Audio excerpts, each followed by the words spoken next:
Hey guys, welcome. We are back with some extra content for y'all. Me and Taija just had a little chat about empathy, emotional resilience, boundaries, and random shit. So yeah, get involved. I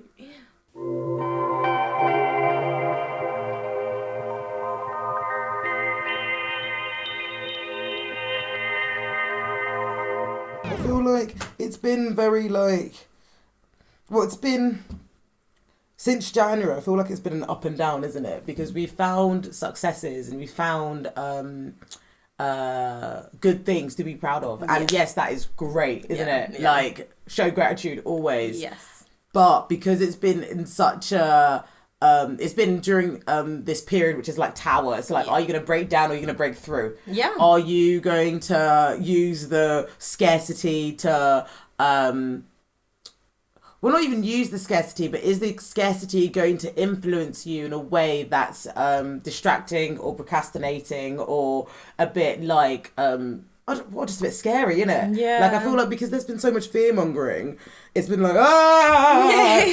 But also, loads of people have found comfort in their own routine. Yeah. So, like, that is so, like, yeah, I feel like, well. I don't know, I feel like I'm the type of person that, like, stresses and overthinks at all of the points, and then when something chaotic and like really like bad happens, I'm always the calm one in the situation. Yeah. So if there's like an accident or an emergency, everyone's always like, Taija, you do so well, and I'm like, I think it's because I spend all the other time overthinking. And then it gets to this, and I was talking to a lady from Track and Trace the other day. She was just on the phone to me. Don't worry, I don't have COVID. It was just about managing where I work and stuff like that, just to inform them. And she was there like, I just love how calm you sound about the whole pandemic. And I was like, I guess that's just my approach to it at this point. Yeah. So I mean, if you aren't calm, then you can't accept, can you? Yeah. Because if you're like... I think, if you're chaotic within the chaos, it's just a big... Yeah, it's just so messy. Yeah, like, exactly.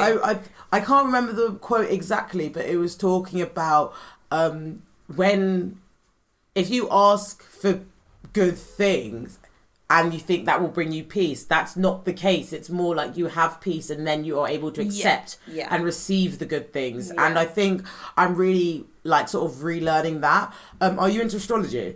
I do. I would like to say I am. I was speaking to a girl recently that led me to believe I don't know as much about astrology as I would like to think. No fair. But I am very, very much interested in it. Yes. It's interesting. Like I know what you mean. I do my own like research, but I've got so many people like around me, whether that's like Tom from episode 4 or like my housemates, and I've got another friend called Claudia who's like really into it. But I brought it up to talk about this thing called Mars in Aries retrograde? Yeah, I think that's it. So Mars is the planet of aggression, sex, and like sort of drive and anger, but loads of things. Okay. There's loads of things associated to this planet. Yeah. But because it's in Aries, it's home planet, but also Aries are opinionated. They initiate things. They take action. They're like the first of the zodiac cycle, so they come with full force, don't they? Okay. And this planet in Aries has been in retrograde, and this basically means that it's been reverting backwards until I think it's like November the something. But because of that, it's having an influence on our relationship with anger at the moment and our relationship with managing chaos. Well, that's how I've sort of interpreted it. And it's been really insightful because it's sort of over the past couple of weeks I've been reflecting on like how I've handled situations and how I'm how do I say this? How I handle situations, how I reflect on situations, but how I choose to respond to situations. Do you think it's had like a positive or a negative impact? Both. It's given me clarity, which I love, because when you have clarity, you can put something to rest. Yeah, absolutely. Even if it's bad. At least you're aware and you're like, oh shit, and then I wasn't bugging out. You can do something about it. Exactly, or you can choose to leave it. Exactly. And that's why I love clarity. Something, so. Exactly, clarity and transparency. Those are my big things. Absolutely. But also, it's made me quite... I don't want to... Remorseful is not the right word. It's more like... I'm not even disappointed, but there's like this feeling there, this lingering that's a bit like... why didn't you act faster? Why didn't you sort of communicate or translate your feeling, I guess, with more promptly, so that it doesn't follow you? Right, okay. That you're saying that's what you kind of, the conclusion you kind of... That's the conclusion that I came from Mars in this retrograde period. I guess, but at the same time, I feel like everybody would have needed that time to kind of get to that like realization. Clarity, exactly. And had you kind of skipped all the steps that you needed to take to get there, it might not have been as effective. True. That's again. I mean, I'm a big believer of everything like happens for a reason. Yeah, so. No, for sure. I think again, it's like trusting in the process. Like I think I'm quite an accepting person, but when I, it's still annoying though. You're kind of like. I'm like, the thing is, I don't know, I get irritated by loads of things. So because I get irritated by loads of things, I'm like, oh shit, I need to work with this on my own time. But then when, I guess I have to relearn the same lesson again, I'm like, fuck's sake. Yeah, it's like, shit on it. Know this by now. Fuck. Do you know what I mean? Like, why didn't you just say it then? Like, or why didn't you just ignore then? But I think it's weird how we sort of, as we grow, our sort of relationship with how we translate our emotions is portrayed. Right. Do you know what I mean? Yeah. Because I had to externalize... blah. Word for me. I have to externalize everything. Okay. For, like, myself to find clarity, I guess. Right. It's a great thing because everybody knows what I'm thinking. Yeah.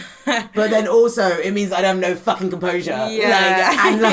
I guess, and then if you're like going through something and it's like externalizing, you're like, oh, I wish maybe everyone didn't know like everything that I was. But then also it saves me so much fucking time. Yeah, that's true. And that's the biggest blessing. Like I see people struggling on these streets, struggling because they're like, I wish I did this, I was like, they know from the first look. Do you know what I mean? Like I'm good. Do you know what I mean? See, that's the thing. It's like I feel like with me, I'm very like internal until the point where I'm like, fuck now, and then I'm just like external after that. So it's like I won't always like verbalize, for example, how I'm feeling about something, and then I will hit a wall with it, and I'll be like, well, me, trying to hint at this, trying to hint at that, it's not working. Let me just speak my mind. And I feel like generally after I speak my mind or like kind of action what needs to happen, may be a good or bad result, but I'll always have clarity afterwards. Yeah. So I feel like I get you. Yeah. It's weird that because I feel like I'm more the person who like, because I talk so much, I only want to talk when I need to. Yeah. Yeah. But then also,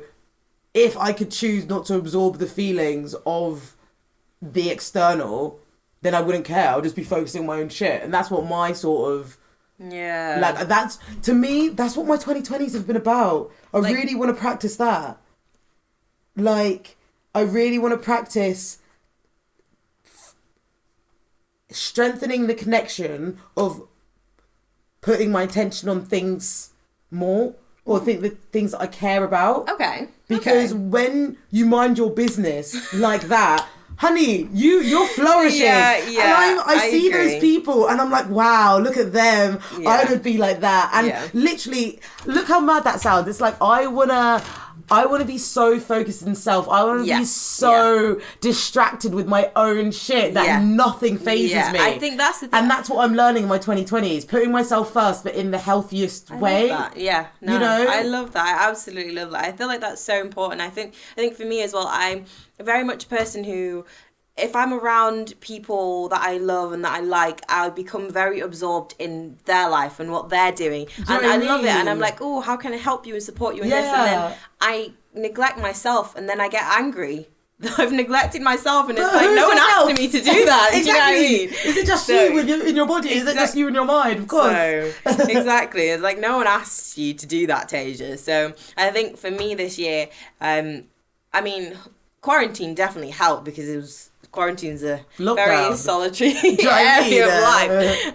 But I think that is what my 2020 has been about. It's very much just self and going within myself. And I've literally seen like the goals that I visualized like come to life, and I've literally hit like almost every single achievement that I set. And I hit them all by like August. So I was I'm so proud of you. Thank you. Would you mind sharing one goal if you like to? Yeah, of course. So well, there was a few. So I wanted to get a new job. So I got that in February, and then I wanted to get a new phone. I got that in March, and then lockdown happened, so it kind of like stalled your goals. Stalled my goals, but I wanted to move into a new apartment. So just after lockdown, I managed to do that. I had the money to do it like in March, but just then after, look at you save now. Exactly. Look at you save the funds, and then like amazing. Artistically, there's this. I don't know if you've ever heard of Spotlight. It's for like acting and stuff like that. Yes. I wanted to get a Spotlight for a very long time. I managed to get that just after quarantine, and then I got like an agent. Sister! I think everything just amazing. Because I was focusing on nobody else but myself. Exactly. And I think it's exactly what you said. That's what I want to do. I want to be so obsessed with self in a healthy way, not like obsessed like, oh my god, I'm amazing. Well, I mean, I am amazing. What am I on about? But this is what you're very amazing. But I want to be so involved and so captured with my projects, my health, my career, my family, my love for self, that like anything external from this vessel that I am is okay. Yes, do you know what I mean? That. And like it's weird how like I'm slow. I'm doing wrong. It's a slow lesson that you're learning. Yeah. But also how I'm having to, I guess, recalibrate to different experiences, different people, different others, because they're shocked by it. Yeah. And it's just like, honey, like you know me. You know how rude I was. This is new. Yeah. I'm trying to be cute. No, be yourself. I mean, I am being myself, but you're again, cute anyway. But do you know what I mean? Oh, I love how you said be yourself, because again, I need to remember to be myself. But I guess in relation to Mars and Aries retrograde, mouthful, no, learning your relationship with anger, or like channeling. I think when I say anger, I want to talk about boundaries to that, because the thing is with me, it's like, oh, I say yes and no all the time. Yes, I like something. No, I like something. Yes, I like that. No, you can't do this. I say yes or no all the time. I love people like you, because I know where, like, you know where I know where I stand. Exactly. Yeah. However, because I do that with a quickness and a bluntness, as I grow up and I want to be more involved with self, I want to sort of use language that also reflects that. Okay. Sometimes when, as I've learned with this podcast, you can only speak with what you have. And because sometimes, let's say, I might criticize myself with what I have, even though I shouldn't. But let's say if like I knew that I could say it, I would have different words to explain how I feel. It would be translated differently. Right. That sounded really, really messy. Sorry. I kind of got you. Let me try and break it down a little bit. Right. So this planet in retrograde has told us to change our relationship with anger, right? Or to make us realize to be ourselves, right? Yeah. And we need to explain things with what we have to limit the anger we make feel for things. Yes. If that makes sense. Yeah. Because it's like, anger is completely fine. Anger is an emotion. Yeah, you can use it for so many things. But when anger is so linked to irritability, especially heightened with socialness, it's sort of harder to sort of see. It's harder to differentiate like what I'm actually angry for. Yes. You know? Yeah, it gets lost in... Exactly. Yeah. However, if I'm sick here, right, and all I give is my cup runneth over, all I give is my excess, then I'm chilling. Yes. Because I got my goals, I'm good. Yes. I'm good. I'm alright. You know? Yeah. And like, I guess like that's what I'm learning. I wanted to talk about language because it's like, we all want to explain what we have, but I think that also comes with a little frustration, because if we don't have the words to explain what we have, we're like pent up. Yeah. And if I only say yes or no, and people are like, why are you only saying yes or no, explain, like now I have to go dig for someone else about why this did this. But honey, maybe I don't want to relive it with you. Maybe just leave you at the no. Yeah. So I'm again I want to be so involved with me. So involved with me that anything else external to me is like, Yeah, because I feel like, would you say you're an empath? She's this like, word is popping up no. recently. This word is popping up recently. And the thing is, I thought I used to be right. But then also, it's weird. Like, I do, to a degree, I think so, because I have an emotional range, or like an empathetic range, which makes me understand other people's feelings quite well. But also it comes with frustration because I choose to, like, not choose to, because it's, for me, like, I'm trying to learn how to, like, not empathize as much with others, because why am I feeling their pain? I need to feel my pain. I can't just displace that. Yeah. You know? I agree with you. And I think, again, you learn that as you get older, but it's very tricky because it's like, oh, I'm learning it with a colleague, I'm learning it with a friend, I'm learning with someone that you care about, but at the same time, it's I need like... to care about me more. Yeah. I need to care about me more, and that's not selfish. That's something literally that I've been thinking about so much this year, because empath, whatever, you know, whatever you want to call yourself, because it's like, it's weird, like, I feel like I want to research it more before I call myself one. Yeah, that's fair play. That's the thing, because I feel like the boundaries of what an empath can be a bit different to someone else. But the generalized term of empath, I believe you say that it. I would be one. Go for it. But I feel like it's not always served me very well, because for sure, I can always, relate to other people. I can understand where they're coming from. So that makes it easy for me to connect with them, easy for me to try and help them out. But then once again, I feel like with doing that, I then neglect, like, my own feelings sometimes and, like, my own stance on a situation. I don't always think that's the healthiest thing. I get so absorbed in other people's energies and, like, something that they're feeling for their day. And then I'll go home and I'll be like, oh, I feel so stressed, or I feel so sad. And I'll be like, why? Like, nothing. My day went great. So what's the problem? Exactly. And I think because it's sort of, you need to have a resilience or a boundary in a different way, but it's like a spiritual boundary. It's like, I cannot absorb this spirit because it's conflicting with mine and it's putting me down. Yes, exactly. And I need to choose myself more, whether it's literally moving, not talking about something,